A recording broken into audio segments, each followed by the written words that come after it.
ওম শান্তি। আজ 19শে সেপ্টেম্বর 2024 বাবার অমূল্য মধুর মহাবাক্য শুনব। আজকের মুরলিতে বাবা বলেন, মিঠে মিঠে বাচ্চে, তোমাদের কাজ হলো নিজের সাথে নিজে কথা বলে পবিত্র হওয়া, অন্য আত্মাদের বিষয়ে চিন্তা করে নিজের টাইম ওয়েস্ট করো না। আজকের মুরলির প্রশ্ন, কোন কথাটি বুদ্ধিতে এসে গেলে সমস্ত পুরানো অভ্যাস চলে যাবে? উত্তর, আমরা হলাম অসীম জগতের পিতার সন্তান, সেই অর্থে দাঁড়ায় বিশ্বের মালিক। আমাদের দেবতা হতে হবে, এই কথা বুদ্ধিতে এসে গেলে তো পুরানো সব অভ্যাস চলে যাবে। তোমরা বলো বা নাই বলো, আপনা থেকেই ছেড়ে যাবে। উল্টোপাল্টা খাদ্য, পানীয়, মদ্য ইত্যাদি নিজে থেকেই ছেড়ে দেবে। বলবে, বাহ, আমাকে তো এই লক্ষ্মীনারায়ণ হতে হবে। 21 জন্মের রাজ্যভাগ্য প্রাপ্ত হবে, তাহলে পবিত্র থাকবো না কেন? তখন মনের মধ্যে এরকম ভাব আসবে, জাগরিত হবে বুদ্ধি। ওম শান্তি।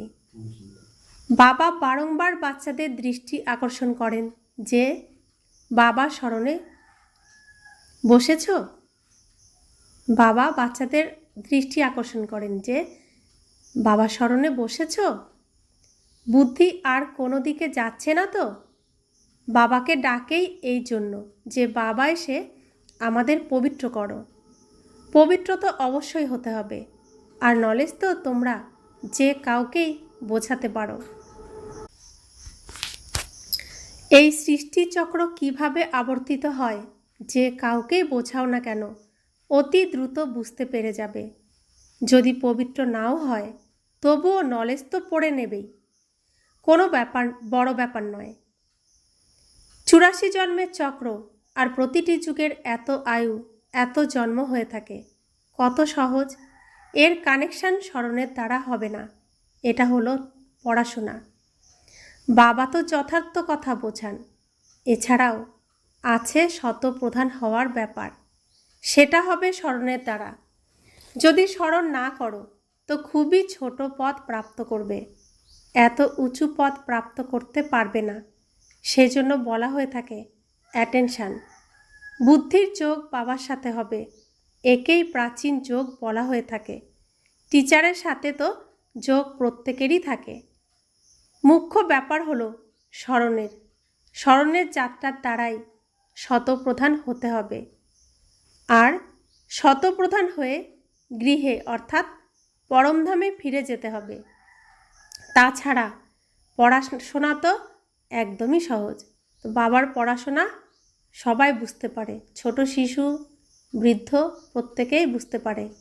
খুবই সহজভাবে তিনি পড়ান, ছোট বাচ্চাও বুঝতে পারবে। মায়ার যুদ্ধ এই স্মরণেই চলে। তোমরা বাবাকে স্মরণ করতে থাকো, আর তখন মায়া তার নিজের দিকে আকৃষ্ট করে ভুলিয়ে দেয়। এরকম বলবে না যে, আমার মধ্যে শিব বাবা বসে আছেন, আমি হলাম শিব। না, আমি হলাম আত্মা। শিব বাবাকে স্মরণ করতে হবে। এরকম নয়, আমার ভিতরে শিব বাবা প্রবেশ করে রয়েছেন, এরকম হতে পারে না। বাবা বলেন, আমি কারোর মধ্যে যাই না, আমি এই রথের উপর চড়েই তোমাদের অর্থাৎ বাচ্চাদের বুঝিয়ে থাকি। শিব বাবা শুধুমাত্র ব্রহ্মা বাবার শরীরে আর গুলজার দাদির শরীরে, আর কারো না। এই দুটো রথই তার জন্য সিলেক্টেড। তো নন্দী ফিরিঙ্গি বলি, শিব মন্দিরে দুপাশে দুটো ষাঁড়, তো এই দুটোই রথ তার সওয়ারি। এছাড়া তৃতীয় কোনো রথের কথা উল্লেখ নেই। তো বাবা বলছেন, হ্যাঁ, কোনো ডাল বুদ্ধির বাচ্চা থাকলে আর কোনো ভালো জিজ্ঞাসু এসে গেলে তার সার্ভিসের জন্য প্রবেশ করে দৃষ্টি দিতে পারি। সম্পূর্ণভাবে বসতে পারি না, অনেক রূপ ধারণ করে যে কোনো কারোরই কল্যাণ করতে পারা যায়। তো বাবা বলছে, অনেক রূপ ধারণ করে যে কোনো কারোরই কল্যাণ করতে পারা যায়। তাছাড়া এইরকম কেউ বলতে পারে না যে আমার মধ্যে শিব বাবার প্রবেশ হয়েছে।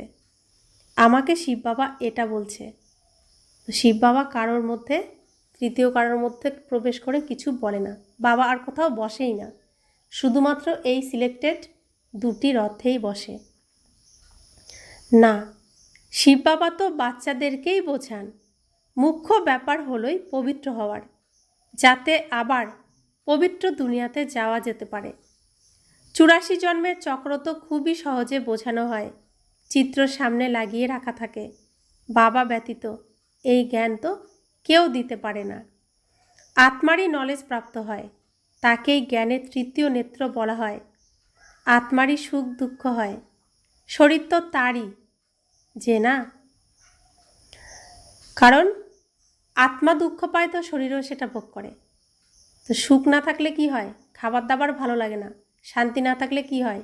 ঘুম আসে না, তাই না? আত্মাই দেবতা হয়।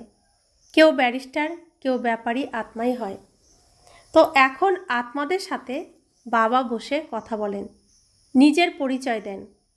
তোমরা যখন দেবতা ছিলে তো মানুষই ছিলে, কিন্তু পবিত্র আত্মা ছিলে। এখন তোমরা পবিত্র নেই, সেজন্য তোমাদের দেবতা বলা যায় না। এখন দেবতা হওয়ার জন্য অবশ্যই পবিত্র হতে হবে। তার জন্য বাবাকে স্মরণ করতে হবে। প্রায়ই বলে থাকে যে, বাবা, আমার দ্বারা এই ভুল হয়ে গেছে যে আমি দেহ অভিমানে এসে গেছি, তাই আমার দ্বারা এই ভুল হয়েছে। বাবার কাছে বাচ্চারা প্রায় বলে থাকে। বাবা বসে বাচ্চাদের বোঝান, পবিত্র অবশ্যই হতে হবে। কে বোঝাচ্ছেন? শিব বাবা বাচ্চাদেরকে বোঝাচ্ছেন। কোনো বিকর্ম করো না, তোমাদের সর্বগুণ সম্পন্ন এখানে হতে হবে। পবিত্র হওয়ার ফলে মুক্তিধামে চলে যাবে, আর কোনো প্রশ্ন জিজ্ঞাসা করার ব্যাপারই নেই। তোমরা নিজেদের সাথে কথা বলো, দ্বিতীয় কোনো আত্মার চিন্তা করো না। বলা হয় লড়াইতে 2 কোটি মরেছে, এত আত্মা কোথায় গেল? আরে তারা যেখানেই যাক, তাতে তোমাদের কি গেল? তোমরা কেন টাইম ওয়েস্ট করছো? আর কোনো কথা জিজ্ঞাসা করার দরকার নেই। তোমাদের কাজ হলো পবিত্র হয়ে পবিত্র দুনিয়ার মালিক হওয়া। আর কোনো ব্যাপারে গেলে বিভ্রান্ত হয়ে যাবে, কারোর সম্পূর্ণ উত্তর না পাওয়ার ফলে বিমর্ষ হয়ে পড়ে। বাবা বলেন, মন মনা ভব, দেহ সহ দেহের সকল সম্বন্ধ ছাড়ো, আমার কাছেই তোমাদের আসতে হবে। মানুষ মারা গেলে পরে যখন শ্মশানে নিয়ে যায়, সেই সময় মুখ এই দিকে আর পা দুইটি শ্মশানের দিকে রাখে। আবার যখন শ্মশানের কাছে পৌঁছয় তো পা দুইটি এই দিকে আর মুখ শ্মশানের দিকে করে। তো এই মৃতদেহটিকে প্রথমে পা রাখে শ্মশানের দিকে আর মুখ থাকে ওই দিকে। আবার যখন শ্মশানের কাছে পৌঁছায় তখন পা দুটি থাকে এই দিকে আর মুখ শ্মশানের দিকে করে দেয়।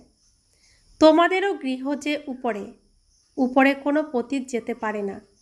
পবিত্র হওয়ার জন্য বুদ্ধির যোগ বাবার সাথে যুক্ত করতে হবে। বাবার কাছে মুক্তিধামে যেতে হবে। পতিত বলেই তো ডাকে যে আমাদের পতিতদের এসে পবিত্র করে তোলো, লিবারেট করো, মুক্ত করো। তো বাবা বলেন এখন পবিত্র হও। বাবা সেই ভাষায় বোঝান, তাতেই কল্প কল্প বোঝাবেন। এনার যে ভাষা হবে তাতেই তো বোঝাবেন, তাই না? তো ব্রহ্মা বাবার যা ভাষা সেই ভাষাতেই বোঝান। আজকাল হিন্দি বেশি চলে, এরকম নয় যে ভাষা পরিবর্তন করে নিতে পারে না। সংস্কৃত ভাষা ইত্যাদি দেবতাদের ভাষা নয়, সংস্কৃত হিন্দু ধর্মের নয়, হিন্দিই হওয়া চাই। তবে সংস্কৃতের প্রসঙ্গ আসে কেন? তো বাবা বোঝান, এখানে যখন বসছো তো বাবার স্মরণেই বসতে হবে, আর কোনো ব্যাপারে তোমরা যাবেই না। এত মশা যে বের হয়, যায় কোথায়? আর্থকোয়েক, ভূকম্পে অনেকে হঠাৎ মারা যায়, আত্মারা কোথায় যায়? এতে তোমাদের কি আসে যায়? বাবা তোমাদের শ্রীমত দিয়েছেন যে নিজের উন্নতির জন্য পুরুষার্থ করো, অপরের চিন্তায় থেকো না। এরকম তো অনেক কিছুর চিন্তা এসে যাবে। ব্যাস, তোমরা আমাকে স্মরণ করো, যে কারণে ডেকেছ সেই যুক্তিতে চলো। তোমাদের বাবার থেকে উত্তরাধিকার নিতে হবে, অন্য ব্যাপারে যেতে নেই। সেজন্য বাবা ক্ষণে ক্ষণে বলেন অ্যাটেনশান। বুদ্ধি কোথায় যাচ্ছে? কোথাও যাচ্ছে না তো? ভগবানের শ্রীমত মানা দরকার, তাই না? অন্য কোনো কথায় লাভ নেই। মুখ্য ব্যাপার হলো পবিত্র হওয়ার। এটা সুনিশ্চিতভাবে স্মরণ রাখো। আমাদের বাবাও হন, টিচারও হন, প্রিসেপ্টারও হন, গুরুও হন। এটা অবশ্যই হৃদয়ঙ্গম হওয়ার দরকার। বাবাও বটে, তিনি আমাদের পড়ান, যোগ শেখান।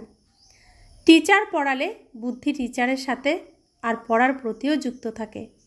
এটা বাবাও বলেন, তোমরা তো বাবার হয়েই গেছো, বাচ্চা তো হওই, তাই তো এখানে বসে আছো, টিচারের কাছে অধ্যয়ন করছো।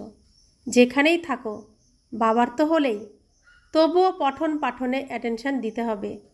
শিব বাবাকে স্মরণ করবে তো বিকর্ম বিনাশ হবে, আর তোমরা শতপ্রধান হয়ে যাবে। এই নলেজ আর কেউ দিতে পারে না। মানুষ যে রয়েছে ঘোর অন্ধকারে।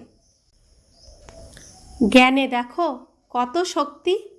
শক্তি কোথা থেকে প্রাপ্ত হয়? বাবার থেকে শক্তি প্রাপ্ত হয়, যার দ্বারা তোমরা পবিত্র হও। আবার এই পড়াশোনাও হলো সিম্পল। লৌকিক পড়াশোনায় তো অনেক মাস লাগে। এটা হলো 7 দিনের কোর্স। এর মাধ্যমে তোমরা সব কিছু বুঝে যাবে। আবার তাতে বুদ্ধির উপর সব নির্ভর করে। কারোর বেশি টাইম লাগে, কারোর কম। কেউ তো 2 থেকে 3 দিনেই ভালোভাবে বুঝে যায়। প্রধান ব্যাপার হলো বাবাকে স্মরণ করা, পবিত্র হওয়া। সেটাই কষ্টসাধ্য হয়ে যায়।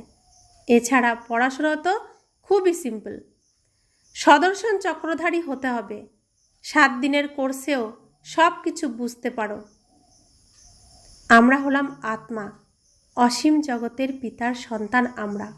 তাই অবশ্যই আমরা বিশ্বের মালিক প্রতিপন্ন হলাম। এটা বুদ্ধিতে আসে কি না? দেবতা হতে চাও তো দৈবিক গুণও ধারণ করতে হবে। যার বুদ্ধিতে এসে গেছে সে সব অভ্যাস ছেড়ে দেবে। তোমরা বলো বা নাই বলো, নিজে থেকেই ছেড়ে দেবে। উল্টো পাল্টা খাদ্য পানীয় মদ্য ইত্যাদি নিজে থেকেই ছেড়ে দেবে। বলে বাহ, আমাদের এরকম হতে হবে। 21 জন্মের জন্য রাজ্য প্রাপ্ত হবে। তবে আমরা পবিত্র থাকি না কেন? আঁকড়ে থাকা চাই। মুখ্য ব্যাপার হলো স্মরণের যাত্রা। এছাড়া 84 জন্মের চক্রের নলেজ তো 1 সেকেন্ডে প্রাপ্ত হয়ে যায়। দেখা মাত্রই বুঝে যায়। নতুন বৃক্ষ অবশ্যই ছোট হবে। এখন তো কত বড় বড় বৃক্ষ তমপ্রধান হয়ে গেছে, কাল আবার নতুন ছোট হয়ে যাবে। তোমরা জানো যে এই জ্ঞান কখনোই যে কোনো জায়গা থেকে প্রাপ্ত হয় না। এই জ্ঞান, বাবার জ্ঞান কখনোই যে কোনো জায়গায় থেকে প্রাপ্ত হয় না, বাজারে কিনতে পাওয়া যায় না। এ হলো পড়াশোনা। প্রথম ও প্রধান শিক্ষাও প্রাপ্ত হয় বাবাকে স্মরণ করে। ভগবানুবাচী, আমি তোমাদের রাজযোগ শেখাচ্ছি। ভগবান বলছেন, আমি তোমাদের রাজযোগ শেখাচ্ছি। আর কোনো মানুষ এরকম বলতে পারবে না। টিচার পড়ালে অবশ্যই টিচারকে স্মরণ করবে। অসীম জগতের পিতাও তিনি। বাবা আমাদের স্বর্গের মালিক করেন, কিন্তু আত্মা কিভাবে পবিত্র হবে এটা কেউই বলতে পারে না। যদি নিজেকে ভগবান বলে বা আর যা কিছুই বলুক, কিন্তু পবিত্র করতে পারবে না। আজকাল তো অনেক ভগবান হয়ে গেছে। মানুষ বিভ্রান্ত হয়ে পড়ে, বলে অনেক ধর্ম বেরোচ্ছে, কি জানি কোনটা রাইট। যদি তোমাদের প্রদর্শনী বা মিউজিয়াম ইত্যাদির উদ্বোধন করে, কিন্তু কিছু বোঝেই না। বাস্তবে উদ্বোধন হয়েই গেছে। প্রথমে ফাউন্ডেশন হয়, তারপর যখন গৃহ নির্মাণ করে তখন উদ্বোধন হয়। ফাউন্ডেশন রাখার জন্য ডাকা হয়, তো এটাও বাবা স্থাপনা করে দিয়েছেন। এছাড়া নতুন দুনিয়া স্থাপনা তো হয়েই যায়, ওতে কারোর উদ্বোধন করার দরকার নেই। কারোর উদ্বোধন করতে হয় না, দরকার হয় না। সূর্য যখন ওঠে তো সব দিকে আলো করেই ওঠে। উদ্বোধন তো স্বাভাবিকভাবেই হয়ে যাবে। এখানে পড়াশোনা করে আমরা আবার নতুন দুনিয়াতে চলে যাব। তোমরা মনে করো এখন আমরা স্থাপনা করছি, যার জন্যই পরিশ্রম করতে হবে। বিনাশ হলে তো আবার এই দুনিয়াই পরিবর্তন হয়ে যাবে। তোমরা আবার নতুন দুনিয়াতে রাজত্ব করতে আসবে। সত্যযুগের স্থাপনা বাবা করেন, আবার তোমরা এলে তো স্বর্গের রাজধানী প্রাপ্ত হবে। তাহলে ওপেনিং সেরিমনি কে করবে? বাবা তো স্বর্গে আসেন না। জ্ঞানে অগ্রগতির সাথে সাথে বুঝতে পারবে স্বর্গে কি হয়, পরে কি হয়। অগ্রগতি হলে বোঝা যায়। বাচ্চারা, তোমরা তো জানো পবিত্রতা ব্যতীত উইথ অনার তো আমরা স্বর্গে যেতে পারবো না, উচ্চ পদও প্রাপ্ত করতে পারবো না। সেই জন্য বাবা বলেন বেশি করে পুরুষার্থ করো, ব্যবসা ইত্যাদি করো, কিন্তু অতিরিক্ত পয়সা দিয়ে কি করবে? খেতে তো পারবে না। তোমাদের পুত্র পৌত্র ইত্যাদিও খাবে না, সমস্ত মাটিতে মিশে যাবে। সেই জন্য যুক্তির সাথে চলতে হবে। প্রয়োজন অনুসারে জমাও, অধিক নয়। এছাড়া সব ওখানে ট্রান্সফার করে দাও। সবাই তো ট্রান্সফার করতে পারে না। গরিব তাড়াতাড়ি করে ট্রান্সফার করে দেয়। ভক্তিমার্গেও ট্রান্সফার করে দেয় দ্বিতীয় জন্মের জন্য, কিন্তু সেটা হলো ইনডাইরেক্ট, এটা হলো ডাইরেক্ট। ভক্তিমার্গে আমরা কোনো না কোনো দেবী দেবতার সামনে আমাদের ধন সমর্পণ করি, পূজা করি, তো সেটা হলো কি ইনডাইরেক্ট। তার মাধ্যমে ভগবানের কাছে পৌঁছাচ্ছে। আর এখানে ডাইরেক্ট। পতিত মানুষের তো পতিতের সাথেই লেনদেন। এখন বাবা এসেছেন, তোমাদের পতিতদের সাথে লেনদেন নেই। তোমরা হলে ব্রাহ্মণ, তোমাদের ব্রাহ্মণদেরই সাহায্য করতে হবে। যে নিজে সার্ভিস করে তার তো সাহায্যের দরকার নেই। এখানে গরিব, বিত্তশালী ইত্যাদি সবাই আসে। এছাড়া কোটিপতির তো আসা মুশকিল। বাবা বলেন আমি হলাম দীনদয়াল। ভারত খুবই গরিব ভূখণ্ড। বাবা বলেন আমি আসিও ভারতেই। সবচেয়ে বড় তীর্থ হলো আবু, যেখানে বাবা এসে সমগ্র বিশ্বের সদ্গতি করেন। এটা হলো নরক। তোমরা জানো নরক থেকে স্বর্গ আবারও কিভাবে হয়। এখন তোমাদের বুদ্ধিতে সমস্ত নলেজ আছে। বাবা এমনভাবে যুক্তি দিয়ে বলেন যে সবার কল্যাণ করেন। সত্যযুগে কোনো অকল্যাণের ব্যাপার, কান্না, মারধর ইত্যাদি কিছুই হয় না। বাবার মহিমা হলো তিনি হলেন জ্ঞানের সাগর, সুখের সাগর, প্রেমের সাগর, আনন্দের সাগর। এখন তোমাদেরও হলো এই মহিমা, যা কিনা হলো বাবার। তোমরাও আনন্দের সাগর হয়ে ওঠো, অনেককে সুখ দাও। আবার যখন তোমাদের আত্মা সংস্কার নিয়ে নতুন দুনিয়াতে যাবে, তো সেখানে আবার তোমাদের মহিমা পরিবর্তিত হয়ে যাবে। তখন তোমাদের বলা হবে সর্বগুণ সম্পন্ন, সম্পূর্ণ নির্বিকারী, ষোলকলা সম্পূর্ণ, অহিংসা পরম ধর্ম, মর্যাদা পুরুষোত্তম। এখন তোমরা নরকে বসে আছো। একে বলা হয় কাঁটার জঙ্গল। বাবাকেই বাগানের মালিক, পাটনি বলা হয়। গায়ও আমাদের নৌকা পার করো, কারণ দুঃখ থাকলে আত্মা ডাকতে থাকে। মহিমা যদিও গায়, কিন্তু কিছুই বোঝে না। যা মনে এলো সেটাই বলে দেয়। উচ্চতমের চেয়েও উচ্চ ভগবানের নিন্দা করতে থাকে। তোমরা বলবে আমি তো আস্তিক, সকলের সদ্গতি দাতা হলেন যে বাবা, ওনাকে আমরা জেনে গেছি। বাবা স্বয়ং নিজের পরিচয় দিয়েছেন, তোমরা ভক্তি করো না বলে কত বিরক্ত করে। তারা হলো মেজরিটি, সংখ্যায় বেশি, তোমাদের হলো মাইনরিটি, অল্প সংখ্যক।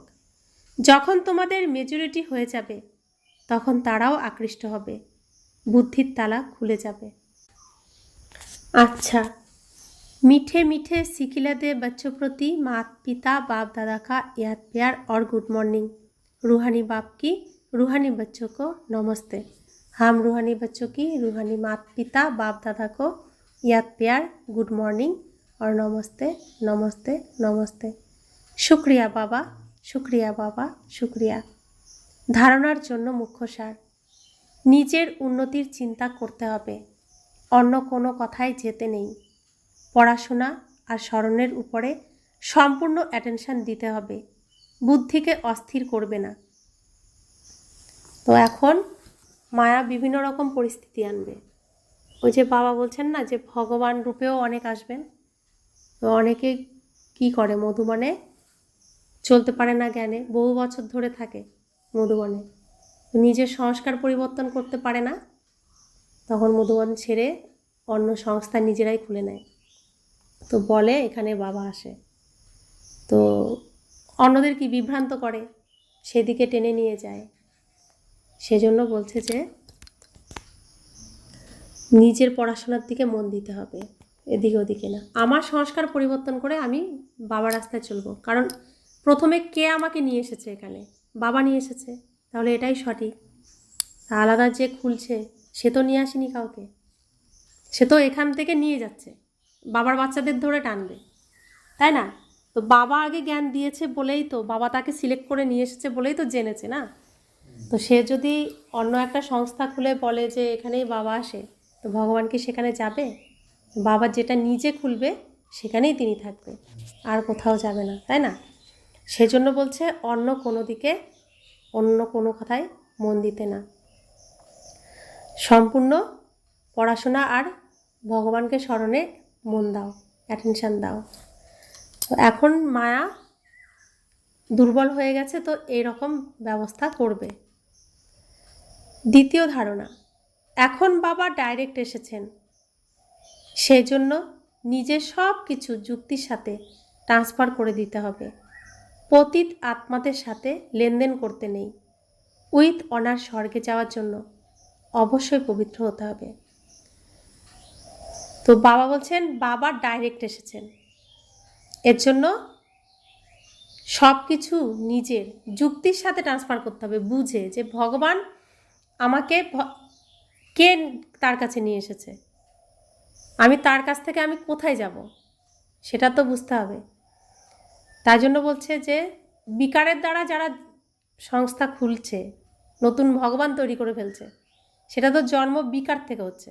সে নিজের সংস্কার, নিজের বিকার ত্যাগ করতে পারছে না, না, তাই জন্য নিজে আলাদাভাবে খুলেছে। তো অনেক বেরিয়েছে, ওম মণ্ডলী, শঙ্কর পাটি, তারপর পরম শান্তি, এরকম তারা মধুবনে থাকতো, নিজের স্বভাব সংস্কার পরিবর্তন করতে পারেনি, তাই এই রাস্তায় চলতে পারেনি। তারা নিজের মতো করে আলাদা আবার সংস্থা খুলেছে, আর বলছে ওখানে ভগবান আসে। আর ভগবান যেটা স্থাপন করেছে সেখান থেকে বাচ্চাদেরকে সেই দিকে আকৃষ্ট করে, তাদেরকে ডাকে, ফোন করে, বিভিন্ন রকমভাবে আকৃষ্ট করে। সেজন্য বাবা বলছেন সে তো পতিত, পতিতের দ্বারাই সেখানে সে সংস্থা খুলেছে, তো পতিতদের সাথে কোনো লেনদেন করতে নেই, না হলে স্বর্গে যাওয়া যাবে না।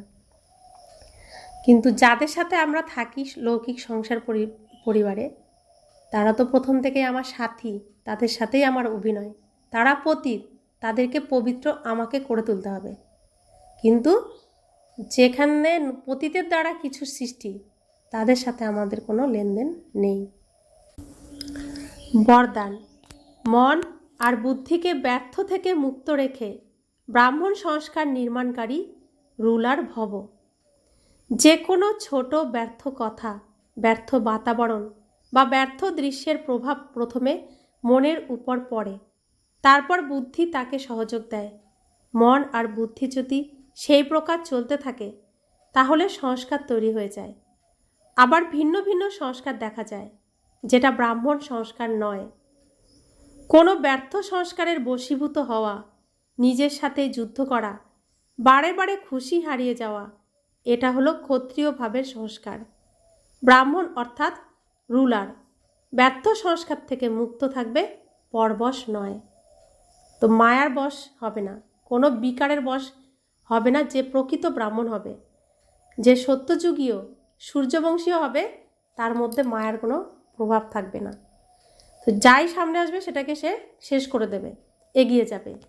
আর যার মধ্যে নিজের ভেতরে লড়াই চলবে, তো ওই সংস্কারের বশীভূত হয়ে যাবে, বিকারের বশীভূত হবে, সে হলো ক্ষত্রিয় কুলের আত্মা। সে সূর্যবংশীয় হতে পারবে না, সে পরবশের যাবে না, পর তাকে বশ করতে পারবে না। পর অর্থাৎ মায়া, রাবণের কোনো বিকার। স্লোগান: মাস্টার সর্বশক্তিমান হলো সে, যে দৃঢ় প্রতিজ্ঞার দ্বারা সকল সমস্যাকে সহজেই অতিক্রম করতে পারে।